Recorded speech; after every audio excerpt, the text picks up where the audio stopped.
സംസ്ഥാന സർക്കാരിന്റെ ആഗോള അയ്യപ്പ സംഗമത്തിന് ബദലായി ഹൈന്ദവ സംഘടനകൾ നടത്തുന്ന ശബരിമല സംരക്ഷണ സംഗമം നാളെ പന്തളത്ത് ശബരിമല വിശ്വാസം, വികസനം, സുരക്ഷ എന്ന വിഷയത്തിൽ രാവിലെ സെമിനാർ നടക്കും. ഉച്ചയ്ക്ക് ശേഷമാണ് ഭക്തജന സംഗമം നടക്കുക.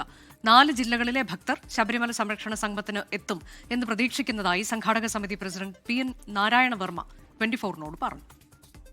നമ്മൾ ഭക്തജന സംഗമമാണ് ഉദ്ദേശിക്കുന്നത്.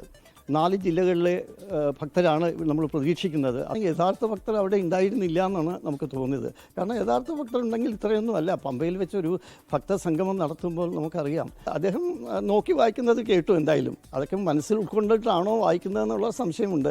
നന്നായിട്ട് അത് ഉൾക്കൊണ്ടിട്ടുണ്ടെങ്കിൽ വളരെ നല്ലത് തന്നെയാണ്. അയ്യപ്പ എന്ന് വിളിക്കട്ടെ, അത് വളരെ നല്ലത് തന്നെയാണ്. പമ്പാ സംഗമത്തിൽ അയ്യപ്പന്മാരോടും അതുപോലെ തന്ത്രിമാരോടും ഒക്കെ തന്നെ എന്തെല്ലാം നമ്മൾ അറിഞ്ഞു. നമ്മൾക്കറിയാം 2018 പറഞ്ഞത്. ലോകത്തെവിടെയായാലും ഏത് സമയത്തും 24 വാർത്തകളും ഓഗ്മെന്റഡ് റിയാലിറ്റി പാക്കേജുകളും എക്സ്പ്ലെയിനറുകളും വിശദമായി കാണാൻ ഞങ്ങളുടെ യൂട്യൂബ് ചാനൽ നിങ്ങൾക്ക് സബ്സ്ക്രൈബ് ചെയ്യാം.